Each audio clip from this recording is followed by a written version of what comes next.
When the call came in, Austin Police Department's Sergeant John Wilson Jones was the only homicide cop on the street.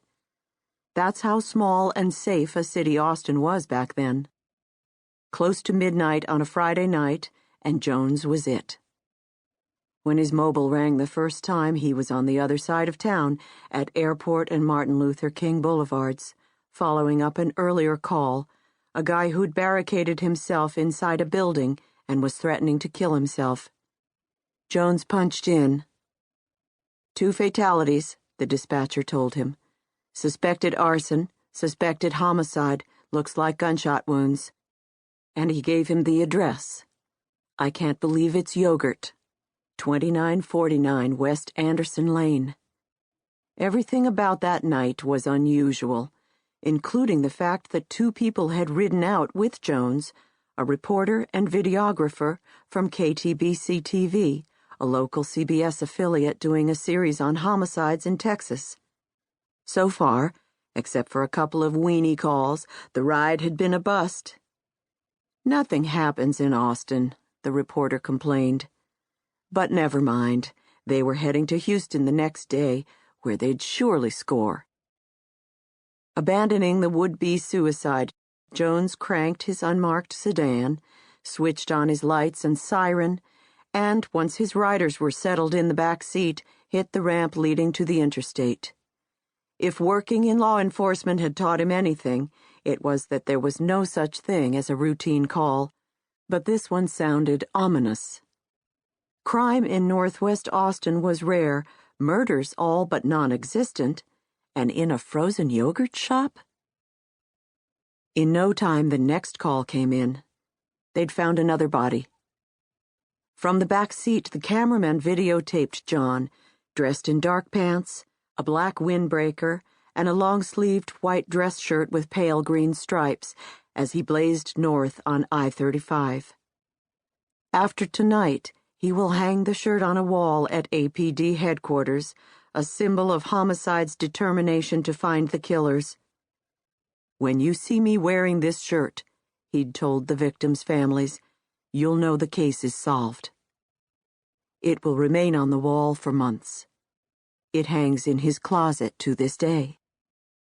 He was in sight of Highway 183 when the numbers of his mobile lit up again.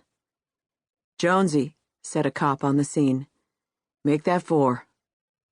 "Okay," Jones said. "Here we go." Girls. Kids. Bound, gagged. Naked. Stacked. Burned to the bone. When I tell people about the case, one of the first things they want to know is how old were they? 2 were 17, I tell them. 1 was 15, and the youngest, 13, was still in the 8th grade. 2 were sisters. And was robbery the motive? Absolutely not.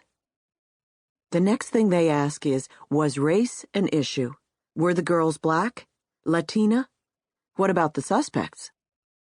So far, the only person of color known to have been directly involved in what is unfailingly called the yogurt shop murders was the lead cop, Sergeant John W. Jones, who arrived at the scene shortly after midnight. By then, Hillside Center was lit up like a nighttime movie set. Fire trucks, police cars, flashers. Harsh generator-powered lights in the alley mounted on steel girders high above the flat rooftops. He pulled in. Hillside's an ordinary strip center, concrete blocks, concrete flooring, each store with its name and logo on a ledge above the door. The yogurt shop was dark, its wide front window blackened from smoke and soot, the sign above reading, "I can't believe it's," ... in modern sans serif, and "yogurt!" in swirls like the cones it sold. Next door, the Party House logo featured red balloons tied together in a bunch, heading skyward as if to escape. After telling the reporters to stay put, Jones headed toward one of the policemen stretching the yellow crime scene tape. Earlier in the night, the videographer had clipped a microphone to Jones's belt, but, much to John's relief, Its batteries had gone dead. Otherwise, CBS would have recorded his every word, including a few choice expletives. Because the fire department had set up its staging area in the parking lot, the APD cop advised him to go through the party house. When he got to the alley, the steel doors of the storage room of the yogurt shop were wide open. Jones stepped inside. I look in there and I go, "Oh my God." There were puddles of water all over the place. The bodies were still smoldering. There was insulation from the ceiling that had dropped down. And it was hot. It was smoky. And I was by myself. His next thought? I needed help. I'd been a policeman for 21 years and I'd never seen anything like it. First homicide cop on the scene, old school protocol says the case is his. Jones went to work.